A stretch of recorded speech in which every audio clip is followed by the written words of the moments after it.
Okay student, अब हम लोग स्टार्ट करेंगे आईपीएसी नेम। आईपीएसी नेम जो हेलो अल्केन का होता है वो हेलो अल्केन है। इसका आईपीएसी नेम हेलो अल्केन होता है, मतलब पहले हम लोग हेलो लगाएंगे उसके बाद अल्केन। और रूल वही है जो आपने 11th में पढ़ा था, सबका आईपीएसी नेम हमने एक एक करके पढ़ा था। तो सबसे पहला रूल है हम लोग लॉन्गेस्ट चेन बनाएंगे। उसके बाद जो नंबरिंग करेंगे उसमें इस तरह से करेंगे, सब्सटीट्यूएंट को लिस्ट पोजीशन देंगे। जो हेलोजेन है उसे हम लोग सब्सटीट्यूएंट के तरह ही बिहेव करते हैं, मतलब ट्रीट करते हैं। ये है एक्चुअली फंक्शनल ग्रुप, लेकिन इसकी प्रायोरिटी बहुत कम है, सीनियरिटी टेबल में ये बहुत नीचे है, इसलिए इसको हम लोग सब्सटीट्यूएंट के तरह ही मानेंगे, जैसे मिथाइल और इथाइल की तरह हम मानते हैं। तो सबसे छोटा जो हेलो अल्केन होगा CH3Cl, तो इसका लॉन्गेस्ट चेन एक कार्बन का ही बनेगा। तो 1 लिखे ना लिखे कोई फ़र्क नहीं पड़ेगा, क्योंकि एक कार्बन है तो उसी के साथ क्लोरीन होगा, इसीलिए क्लोरोमीथेन लिखते हैं इसका आईपीएसी नेम। 1 क्लोरोमीथेन लिखने की ज़रूरत नहीं है, अगर लिख दिया तो भी गलत नहीं होगा। 1 क्लोरोमीथेन लिखो या क्लोरोमीथेन लिखो, एक ही बात है। कॉमन नेम होगा इसका मिथाइल क्लोराइड। दूसरा है CH3CH2Cl। इसमें हम लोग नंबरिंग करेंगे, Cl को लिस्ट पोजीशन देंगे 1 2। तो 1 क्लोरोइथेन लिखें या क्लोरोइथेन लिखें, कोई फ़र्क नहीं पड़ेगा, क्योंकि मान लो इस क्लोरीन को इस साइड लगा दें तो क्या होगा, नंबरिंग इस साइड से स्टार्ट हो जाएगा, फिर भी 1 क्लोरोइथेन ही रहेगा। तो इसीलिए 1 और 2 कार्बन में हेलोजन में नहीं भी लिखे तो काम चल जाएगा। तो 1 क्लोरोइथेन लिखो या क्लोरोइथेन लिखो, दोनों सेम ही चीज़ है। और इसका कॉमन नेम हो जाएगा इथाइल क्लोराइड, जो कि हमने यहाँ लिखा है। फिर नेक्स्ट एग्जांपल लिया है 3 का। अब इसमें लिखना पड़ेगा, क्योंकि यहाँ लगा है तो 1 पे है, अगर यहाँ लग जाता तो 2 पे हो जाता, यहाँ लगता तो फिर 1 पे हो जाता, लेकिन ये दोनों पोजीशन डिफरेंट है, तो इसमें लिखना कंपलसरी है। इसलिए हमने बच्चों को बोला था 11th में जब पढ़ रहे थे, तो आप लिख ही दिया करो, कोई गलती होने का चांस ही नहीं रहेगा। तो इसका नाम होगा, एक फर्स्ट पे क्लोरीन है तो 1 क्लोरोप्रोपेन। और आइए कॉमन नेम लिखेंगे, तो ये जो है नॉर्मल चेन है, स्ट्रेट चेन है, इसलिए इसे बोलेंगे नॉर्मल प्रोपाइल क्लोराइड। उसके बाद नेक्स्ट एग्जांपल लिया, अगर क्लोरीन हमने यहाँ पे लगा दिया तो सेम 3 का चेन बनेगा 1 2 3। तो 2 पे लगा तो 2 क्लोरोप्रोपेन, और ये सेकंड लास्ट पे क्लोरीन लगा है, इसलिए इसे बोलेंगे आइसोप्रोपाइल क्लोराइड।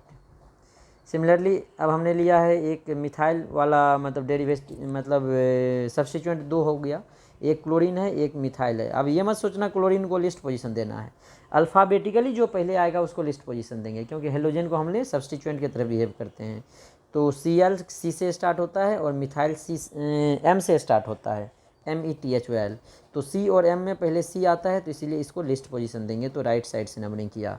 तो और लिखते टाइम तो हम लोग अल्फ़ाबेटिकल ऑर्डर में लिखते हैं, पहले C आता है तो 2 क्लोरो, 3 पे मिथाइल है, ब्यूटेन। अब हमने ये लिया है, अब इसका नंबरिंग हम लोग करेंगे, अगर राइट साइड से करते तो 3 पे आ जाता, लेफ़्ट साइड से 2 पे।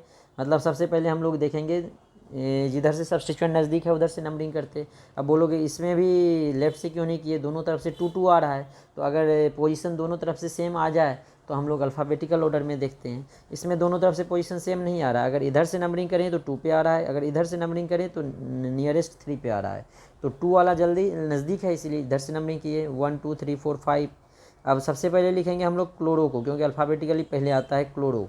तो 3 पे क्लोरो है, 2 पे मिथाइल है, 5 कार्बन है तो पेंटेन। क्लियर है। अब इसके बाद हमने एक बॉन्ड लाइन स्ट्रक्चर लिया, सेम नंबरिंग करेंगे, अगर इधर से नंबरिंग किया तो 2 पे सब्स्टिट्यूएंट आ गया, इधर से करते तो 3 पे आता, इसलिए इधर से करेंगे। अब 2 पे है, 4 पे है, 6 पे है, तो ये एक ब्रोमो है, ये मिथाइल है, ये इथाइल है। पहले लिखेंगे ब्रोमो को, 4 ब्रोमो, 6 इथाइल, 2 मिथाइल, 8 कार्बन है तो ऑक्टेन। सिमिलरली एक और एग्जांपल लिया है अब हमने, इसमें भी हम लोग नंबरिंग करेंगे, इधर से नंबरिंग करेंगे। तो अब एक चीज़ ध्यान रखना, अगर हम लोग क्लोरीन को लिस्ट पोजीशन देंगे तो यहाँ से भी नंबरिंग कर सकते थे, 1 2 3 4 5 6 का चेन बन जाता, लेकिन ये जो चेन हमने बनाया है 7 का बनाया है। तो हेलोजन को हम लोग छोड़ सकते हैं, बाकी फंक्शनल ग्रुप में ये अप्लाई नहीं होगा, बाकी फंक्शनल ग्रुप को हम लोग छोड़ नहीं सकते, उससे लिस्ट पोजीशन देना ही पड़ेगा, चाहे चेन छोटा क्यों ना हो जाए। लेकिन हेलोजन को हम लोग छोड़ सकते हैं, चाहे चेन का लेंथ बड़ा ही होना चाहिए, छोटा नहीं कर सकते हैं। तो अब 3 पे ये सब्स्टिट्यूएंट बन गया, तो ये है क्लोरोमीथेन, तो इसे लिखेंगे 3 क्लोरोमिथाइल, 7 कार्बन है तो हेप्टेन। इसके बाद फिर हमने लिया है 2 का, तो इधर से नंबरिंग किया, 2 और 4 पे आ गया, तो 2 4 2 बार आया तो डाइक्लोरो, 6 है तो हेक्सेन। सिमिलरली लिया 2 क्लोरीन और हेक्सेन, तो इसका नंबरिंग हो गया 2 6 डाइक्लोरो, 4 मिथाइल ऑक्टेन। अब एक ले लिया एरोमेटिक का, बेंजीन के साथ हेलोजन लग गया तो क्लोरोबेंजीन, 1 क्लोरोबेंजीन लिखो या क्लोरोबेंजीन लिखो कोई फ़र्क नहीं पड़ेगा, क्योंकि जहाँ पे क्लोरीन होगा वहीं से नंबरिंग करना पड़ेगा क्योंकि एक ही है। अब अगर 2 आ गया तो नंबरिंग करना पड़ेगा 1 2, इसलिए 1 2 डाइक्लोरोबेंजीन। इस तरह से हम लोग करेंगे। अब एक क्लोरीन ले लिया, एक मिथाइल लिया, तो सी पहले आता है तो सी को नज़दीक लिखेंगे 1 2, मतलब ये थोड़ा हमने इसमें उल्टा कर दिया, पहले 1 क्लोरो लिखना था, ये करेक्ट कर लेना, मैं फिर PDF में करेक्ट कर दूंगा। पहले 1 क्लोरो फिर 2 मिथाइल बेंजीन, पहले लिखेंगे 1 क्लोरो फिर लिखेंगे 2 मिथाइल बेंजीन, ठीक है। अब नेक्स्ट हम लोग देखें इसका, तो इसमें क्लोरीन को लिस्ट पोजीशन देंगे 1 2, तो 1 क्लोरो 2 मिथाइल साइक्लोपेंटेन, ये करेक्ट है। ऊपर वाले में आप लोग करेक्ट कर लेना, यहाँ पे पहले 1 क्लोरो 2 मिथाइल बेंजीन, ठीक है। तो ये नोमेनक्लेचर में जितने भी लगभग पॉसिबिलिटी थे हमने देखा। अब जो होगा एक और देख लेते हैं एग्जांपल, जैसे आप ये ले लो एग्जांपल के लिए, बेंजीन CH2Cl, तो इसका कॉमन नेम तो हो जाएगा बेंजाइल क्लोराइड, इसका कॉमन नेम हो जाएगा बेंजाइल क्लोराइड। लेकिन IUPAC नेम लेंगे तो बेंजीन लॉन्गेस्ट चेन बनेगा, 6 कार्बन है क्योंकि इसमें, तो इसको लिखेंगे, फिर ये सब्स्टिट्यूएंट हो गया 1 पे chloromethyl benzene, 1 chloromethyl benzene IUPAC name हो जाएगा, बेंजाइल क्लोराइड कॉमन नेम हो जाएगा इसका।